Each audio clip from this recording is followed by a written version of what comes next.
نحمده ونصلي على رسوله الكريم أما بعد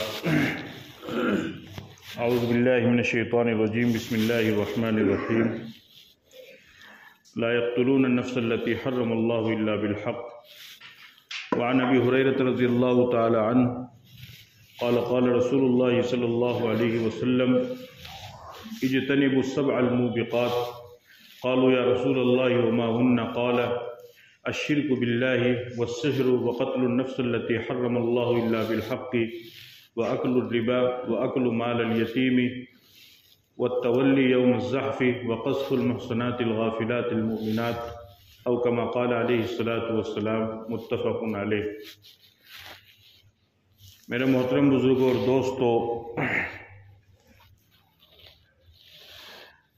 حضرت ابو ہریرہ رضی اللہ تعالی عنہ کی ایک روایت جو انہوں نے نبی پاک صلی اللہ علیہ وسلم سے کی ہے، حضرت ابو ہریرہ کی وہ روایت اور وہ حدیث میں نے آپ حضرات کے سامنے ذکر کی۔ حدیث پاک کے الفاظ ہیں، نبی پاک صلی اللہ علیہ وسلم نے ارشاد فرمایا اجتنبوا السبع الموبقات کہ 7 ہلاک کرنے والے گناہوں سے بچو۔ یعنی آپ علیہ السلام نے اس حدیث میں 7 ایسے گناہوں کا ذکر فرمایا کہ وہ گناہ انسان کو ہلاک کرنے والے ہیں، برباد کرنے والے ہیں، دنیا و آخرت میں اس کو خسارہ اور ناکامی کی طرف لے جانے والے ہیں۔ اور یہ بات آپ یاد رکھیے کہ جن گناہوں پر شریعت کی طرف سے وعید نازل ہوئی ہے، جن گناہوں کے کرنے پر شریعت کی طرف سے عذاب کے بارے میں بتلایا گیا ہے، ان کو گناہ کبیرہ کہا جاتا ہے۔ ویسے تو اللہ رب العزت کی عظمت، اللہ کی ذات کی عظمت اور رفعت اور اللہ تعالیٰ کی ذات کی بڑائی کی طرف اور کبریائی کی طرف دیکھتے ہوئے اور اللہ کی ذات کی طرف نسبت کرتے ہوئے تو ہر گناہ یوں سمجھ لیجئے کہ وہ بڑا ہی ہے، چاہے وہ چھوٹا ہو یا بڑا ہو۔ جس طریقے سے ایک بیماری ہوتی ہے تو عقل مند انسان اس چھوٹی بیماری کو یہ کہہ کر کے غفلت نہیں برتتا ہے کہ یہ چھوٹی بیماری ہے، اس لیے کہ وہ جانتا ہے کہ یہ چھوٹی بیماری آگے چل کر کے بڑی بیماری بن سکتی ہے۔ اسی طریقے سے گناہ چاہے وہ چھوٹا ہو یا بڑا ہو، اللہ کی طرف نسبت کرتے ہوئے جب اس کو دیکھا جائے تو اللہ کی نافرمانی اگر الگ ہے، اگر وہ ہے تو وہ گناہ ہے، چاہے وہ چھوٹا ہو یا بڑا ہو۔ لیکن اس کے باوجود بھی شریعت نے کچھ گناہوں کی تفصیل بیان فرمائی ہے، تو وہ گناہ کے جن کے کرنے پر شریعت کی طرف سے وعید نازل ہوئی ہو ان کو گناہ کبیرہ کہا جاتا ہے۔ یعنی اگر یہ گناہ انسان کرتا ہے تو بغیر توبہ اور استغفار کے ان گناہوں کی معافی نہیں ہے، اور یہ گناہ اللہ کی نظر میں بہت ہی زیادہ برے ہیں اور بہت ہی زیادہ عبث اور بیکار ہیں۔ علماء کرام فرماتے ہیں کہ ان گناہ کبیرہ کی تعداد کتنی ہے جن کو بڑے گناہ کہا جاتا ہے۔ بعض علماء فرماتے ہیں کہ 70 کے قریب اس کی تعداد ہے، بعض علماء فرماتے ہیں کہ 7 کے قریب اس کی تعداد ہے، اور بعض علماء فرماتے ہیں کہ اس کی کوئی حد متعین نہیں ہے۔ ہر وہ گناہ جس کی طرف سے شریعت کی طرف سے وعید نازل ہوئی وہ گناہ کبیرہ کہلائے گا۔ اس حدیث پاک کے اندر جو میں نے آپ حضرات کے سامنے تلاوت کی، اس میں اللہ کے نبی صلی اللہ علیہ وسلم نے جن گناہوں سے بچنے کے لیے فرمایا ہے وہ بھی گناہ کبیرہ میں ہی شامل ہے۔ یعنی ان گناہوں کے کرنے پر بھی شریعت کی طرف سے وعید نازل ہوئی ہے۔ اس لیے آپ علیہ السلام نے تاکید کے ساتھ اور سخت ہدایت کے ساتھ میں ارشاد فرمایا کہ اے میرے صحابہ اجتنبوا السبع الموبقات، 7 ہلاک کرنے والے گناہوں سے بچو۔ جب پیغمبر کی زبان سے اتنی تاکید کے ساتھ، اتنی سخت ہدایت کے ساتھ میں یہ الفاظ نکلے کہ 7 ہلاک کرنے والے گناہوں سے بچو، تو ظاہر سی بات ہے صحابہ کرام کو تو پھر برداشت ہی نہیں ہو سکتا تھا، ان کو برداشت ہوا بھی نہیں، اور انہوں نے فوراً سوال کیا قالوا یا رسول اللہ وما ہن کہ اللہ کے رسول ان 7 گناہوں کے بارے میں بتلاؤ کہ جو گناہ ہم کو ہلاک کرنے والے ہیں، ہم کو برباد کرنے والے ہیں، آخر وہ گناہ کون سے ہیں؟ تو آپ علیہ الصلوۃ والسلام نے ارشاد فرمایا 7 وہ گناہ جو انسان کو ہلاک کرنے والے ہیں، ان میں سے پہلا گناہ ہے الشرک باللہ، اللہ کی ذات کے ساتھ کسی کو شریک ٹھہرانا۔ اللہ کی ذات میں، اللہ کی صفات میں کسی کو شریک ٹھہرانا یہ گناہ کبیرہ ہے اور بہت بڑا گناہ ہے، اور اتنا بڑا گناہ ہے کہ قرآن کریم میں اللہ نے فرمایا ان اللہ لا یغفر ان یشرک بہ ویغفر ما دون ذلک لمن یشاء، کہ شرک کے علاوہ دوسرے گناہوں کو تو اللہ معاف کر دے گا، لیکن شرک کو اللہ تعالیٰ کبھی بھی معاف نہیں فرماتے ہیں۔ جس طریقے سے انسان کا باپ ایک ہوتا ہے، اسی طریقے سے انسان کا رب بھی ایک ہے۔ جس طریقے سے انسان اپنے باپ میں کسی دوسرے کی نسبت کو برداشت نہیں کر پاتا ہے، اور انسان کا جو باپ ہوتا ہے اصلی باپ وہ ایک ہی ہوتا ہے، 2 باپ انسان کے نہیں ہو سکتے ہیں، اسی طریقے سے مالک اور خالق اور رب انسان کو پیدا کرنے والا، اس کو پالنے والا بھی وہ ایک ہی ہے، 2 نہیں ہو سکتے ہیں۔ اور کائنات کے اندر تمام چیزوں میں تصرف پیدا کرنے والا، انسان کو زندہ کرنے والا، اسے موت دینے والا، اسے روزی دینے والا، اسے عزت دینے والا، بیمار کو شفا دینے والا، شفا یاب کو بیمار کرنے والا، صحت دینے والا، تندرستی دینے والا، اولاد دینے والا، اولاد نہ دینے والا، نرینہ اولاد دینے والا اور مادہ اولاد دینے والا، یہ تمام کی تمام چیزیں صرف اور صرف اللہ رب العزت کے قبضہ قدرت میں ہے، اس کے علاوہ کسی کے قبضے میں نہیں۔ اب اگر کوئی انسان یہ تصور کرتا ہے کہ نہیں اللہ کی ذات کے علاوہ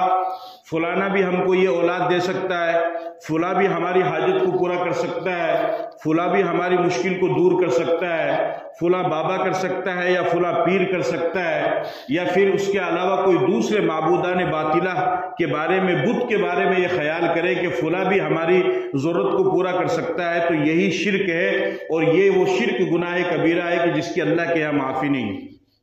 تو مسلمان کو اپنے عقیدے پر بالکل پختہ ہونا چاہیے،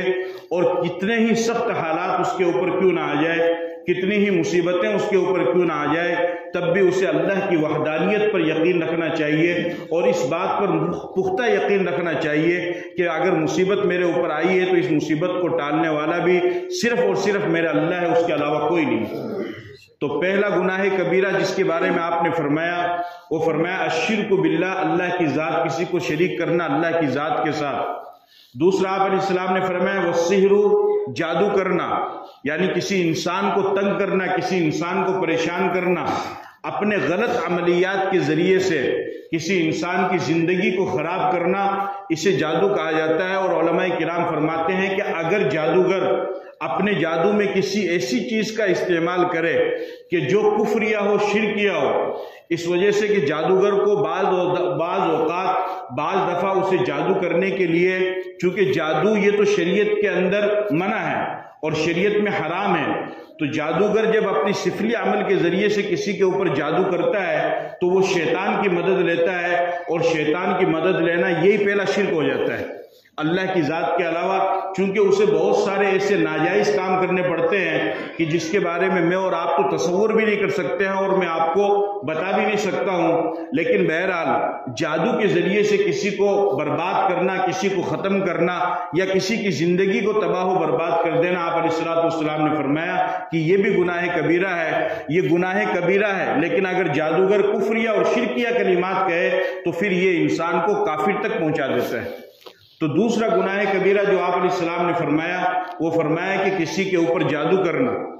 اور تیسرا آپ علیہ السلام نے فرمایا وَقَتْلُ النَّفْسَ الَّتِي حَرَّمَ اللَّهُ إِلَّا بِالْحَقِّ، کہ کسی انسان کو، کسی جان کو، کسی مسلمان کو بغیر کسی جرم کے اسے قتل کر دینا، اس کا مرڈر کر دینا، یہ بھی آپ علیہ السلام نے فرمایا کہ ایسا گناہ ہے جو انسان کو ہلاک اور برباد کرنے والا ہے۔ کسی مسلمان کو بغیر کسی جرم شریک ہے اس کو مارنا، مسلمان کیا بلکہ انسان کو بھی بغیر کسی جرم کے اسے مارنا، یہ بہت بڑا گناہ ہے۔ قتل کرنے کی کسی کو اجازت نہیں ہے، یہ دنیا ہے، یہاں پر اختلاف ہو سکتا ہے، آپ اختلاف کیجئے کسی سے، کسی بھی طرح کا سماجی اختلاف کیجئے، سیاسی اختلاف کیجئے، راجنیتک اختلاف کیجئے، اور رشتہ داری کا اختلاف کیجئے، کسی بھی طرح سے آپ اختلاف کیجئے، لیکن اختلاف کا یا دشمنی کا یہ مطلب نہیں کہ آپ کسی کی جان لے لیں، اس کی شریعت بالکل اجازت نہیں دیتی۔ اس لیے کہ کسی بھی انسان میں، میرے میں یا آپ میں اگر کسی نے جان ڈالی ہے تو وہ اللہ نے جان ڈالی ہے، تو جس رب نے جان ڈالی ہے اس جان کو لینے کا اختیار بھی اسی کو ہے،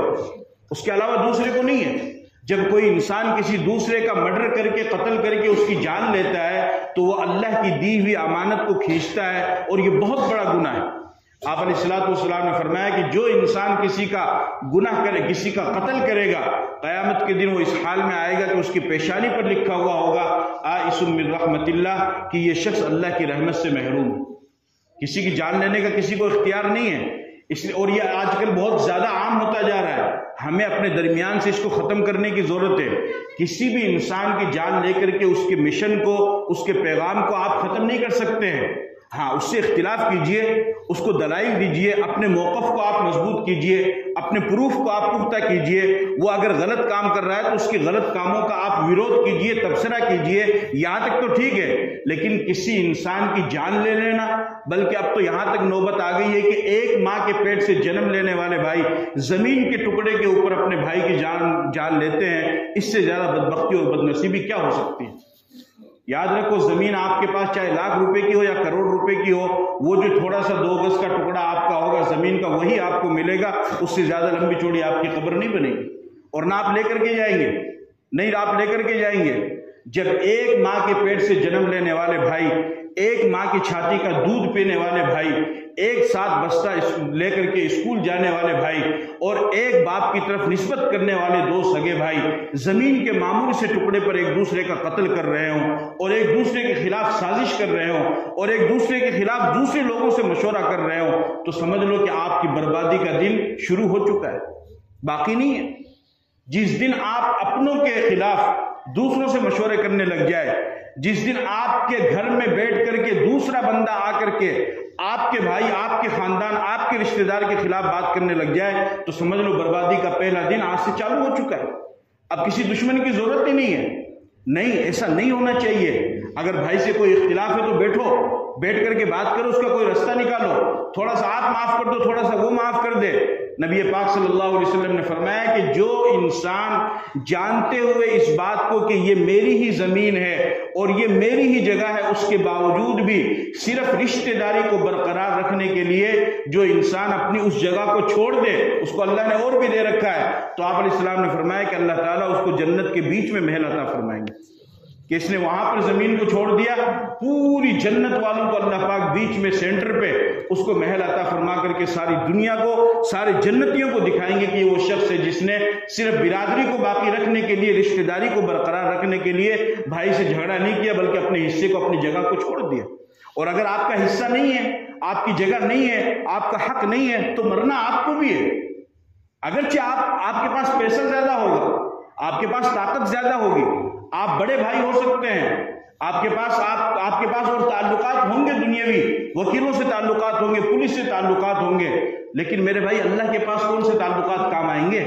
آپ کا دل گواہی دے رہا ہے کہ یہ میری جگہ نہیں، اس کے باوجود بھی آپ زبردستی اس پر قبضہ کرنا چاہتے ہیں، اور قبضہ کرنے کے بعد اس کو اپنے قبضے میں لینا چاہتے ہیں۔ یاد رکھو، کوئی بھی ساتھ دینے والا نہیں ہوگا، اور جو کچھ بھی آپ غلط یا اچھا کریں گے وہ سب اللہ کے سامنے آ جائے گا۔ اس لیے جو آپ کا حق ہے اسی پر خوش رہیے، اور جو آپ کا حق نہیں ہے اس کو آپ چھوڑ دیجئے۔ اور یاد رکھیے، دوسروں کا حق دبانے والا انسان کبھی بھی سکھ میں نہیں رہ سکتا ہے، چھوڑنے والا تو پھر بھی سکھ میں رہ جائے، اسے اللہ صبر کی توفیق دے دیتا ہے۔ تو آپ علیہ الصلوۃ والسلام نے جو تیسرا گناہ فرمایا وہ فرمایا وقتل النفس التي حرم اللہ الا بالحق، کہ کسی انسان کا قتل کر دینا بغیر کسی جرم کے، یہ بھی بہت بڑا گناہ ہے۔ اس لیے میرے بھائی، کسی سے آپ اختلاف کریں، لیکن کبھی بھی اپنے ذہن میں اس بات کو بالکل نہ لانا کہ میں اس کا مرڈر کر دوں گا یا میں اس کا قتل کر دوں گا۔ شریعت میں یہ بہت بڑا گناہ ہے، اور جب کبھی ایسا خیال آپ کے ذہن میں آئے، شیطان آپ کے اوپر حاوی ہو، تو آپ تھوڑی دیر کے لیے سوچنا کہ میں نے اس کے جسم میں جان نہیں ڈالی ہے بلکہ اللہ نے ڈالی ہے، تو اللہ نے جس چیز کو، جس جان کو اس کے جسم میں ڈالا ہے، میں اس کو نہیں لے سکتا ہوں۔ اور چوتھا آپ علیہ الصلوۃ والسلام نے فرمایا وہ اکل الربا، سود کا کھانا، یہ بھی آپ نے فرمایا کہ بہت بڑا گناہ ہے۔ بیاج کا کھانا یہ بھی بہت بڑا گناہ ہے۔ لا تاکل الربا اضعافا مضاعفہ، بڑا چڑھا کر کے تم یہ کاروبار نہ کرو، شریعت نے اس کو صاف منع فرمایا ہے، شریعت نے اس کو منع فرمایا ہے۔ ایک انسان جب آپ سے قرضہ لینے کے لیے آتا ہے تو وہ مجبوری میں قرضہ لینے آتا ہے، جس کے پاس پیسے پہلے سے موجود ہے وہ قرضہ لینے کے لیے کیوں آئے گا؟ اب ایک انسان کو اپنی بچی کی شادی کرنی ہے یا اس کو مکان بنانا ہے یا اس کو کچھ بھی کام کرنا ہے یا اس کو آپریشن کروانا ہے، کوئی بھی اس کے اوپر ضرورت پیش آ گئی، وہ آپ کے پاس قرضہ لینے کے لیے آیا تو وہ مجبوری میں قرضہ لینے کے لیے آیا ہے۔ اب آپ کو اللہ نے نواز رکھا ہے تو آپ کا تو فرض یہ بنتا ہے کہ آپ اس کو یوں کہو کہ بھئی تو آرام سے اپنا کام کروا لے، بعد میں جب کبھی تیرے پاس انتظام ہو تو دے دینا۔ آپ اس کو یوں کہتے ہیں کہ ابھی یہ پیسے میں دے رہا ہوں اور اتنے سینکڑے کے حساب سے تجھے مجھے دینا پڑے گا۔ بتائیے ایک مجبوری کا آپ نے فائدہ اٹھایا یا نہیں اٹھایا؟ پھر اللہ نے جو آپ کو نوازا اس کا فائدہ کیا ہوا؟ تو جو چوتھا بڑا گناہ ہے وہ آپ علیہ السلام نے فرمایا اکل الربا، سود کا کھانا،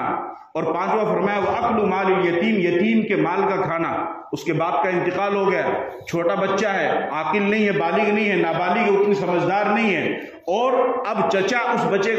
کا چچا وہ ذمہ دار بنتا ہے، اس کے باپ نے بہت بڑی وراثت چھوڑی ہے، اب یہ اس کے مال میں سے ہڑپ کرتا ہے۔ ان الذین یاکلون اموال الیتامی ظلما انما یاکلون فی بطونہم نارا، فرمایا کہ جو لوگ یتیم کا مال ناجائز طور پر کھاتے ہیں تو وہ دیکھنے میں تو اپنے پیٹ میں روٹی کا لقمہ ڈال رہے ہیں، لیکن قرآن کہتا ہے کہ وہ اپنے پیٹ میں جہنم کے انگارے ڈال رہے ہیں۔ تو یتیم کا اگر ذمہ آپ کا لگا ہے تو آپ کا تو یہ فرض بنتا ہے کہ آپ زیادہ سے زیادہ اس کا تعاون کریں، بجائے اس کے کہ آپ جب ملا کر کے کھانا بنا رہے ہیں تو ایک پیالہ آٹے کا تو اپنے اس میں سے ڈال رہے ہیں اور یتیم والے میں سے اٹھا کر کے 10 پیالہ ڈال رہے ہیں۔ یہ جو ظلم ہو رہا ہے، آپ علیہ السلام نے فرمایا کہ یہ بھی بہت بڑا گناہ ہے۔ اور چھٹا آپ نے فرمایا وہ تولی یوم الزحف، دشمن سے جنگ ہو رہی ہے اس وقت پیٹ پھیر کر کے بھاگ جانا۔ اور ساتواں آپ نے فرمایا وقذف المحصنات الغافلات المؤمنات، نیک خاتون، پاکیزہ خاتون، ایمان والی عورت، دنیاوی مکاریوں سے غافل رہنے والی عورت، بے خبر دنیاوی چالاکیوں سے بے خبر رہنے والی عورت، اس کے اوپر تہمت لگانا۔ آپ علیہ السلام نے فرمایا کہ یہ بھی بہت بڑا گناہ ہے، انسان کو ہلاک اور برباد کرنے والا گناہ ہے۔ ایک خاتون ہے، اس کے اوپر بلا وجہ تہمت لگا لینا کوئی معمولی چیز نہیں ہے۔ کسی بھی انسان کے اوپر بغیر تحقیق کے اور بغیر پختہ پروف کے کسی کے اوپر تہمت نہیں لگانا چاہیے۔ تہمت لگانا یہ بہت بڑا گناہ ہے۔ صرف کسی کو بات کرتے ہوئے دیکھ لیا، اس کی بنیاد پر آپ اس کے اوپر تہمت لگا دیں، یہ کیسے ہو سکتا ہے؟ کسی کی زندگی کو خراب کرنا، اس کی عزت کے ساتھ کھلواڑ کرنا، اس کی عزت کو اچھالنا کوئی معمولی بات ہے؟ وہ عورت، وہ خاتون آگے چل کر کے وہ کسی کی بیوی ہے، وہ کسی کی بیٹی ہے، وہ کسی کی بہن ہے، اور آگے چل کر کے وہ ماں بننے والی ہے، اس کے اوپر تہمت لگانا یہ کوئی معمولی چیز نہیں ہے، بہت بڑا گناہ ہے۔ اور اتنا بڑا گناہ ہے کہ قرآن کہتا ہے کہ جو بغیر کسی تحقیق کے کسی خاتون کے اوپر، مسلمان عورت کے اوپر جھوٹی تہمت لگاتے ہیں، جھوٹا الزام لگاتے ہیں، تو شریعت کہتی ہے کہ ان کو اگر اسلامی حکومت ہے تو 80 کوڑے مارے جائے۔ چنانچہ امام مالک رحمۃ اللہ علیہ کے زمانے میں مدینے میں ایک عورت کا انتقال ہوا۔ انتقال کے بعد عورت ان کو غسل دینے لگی۔ اتنے میں ایک عورت غسل دیتے دیتے وہ کہنے لگی کہ یہ جو عورت جس کا انتقال ہوا ہے، اس کا میرے خیال میں فلانے آدمی کے ساتھ کچھ غلط تعلقات تھے، غلط کانٹیکٹ تھا۔ اب جیسے ہی اس نے یہ بات کہی تو فوراً اس کا ہاتھ اس عورت کی ران سے چپک گئے۔ اب چھڑانے کی 1000 کوشش کرے، چھوٹے ہی نہیں۔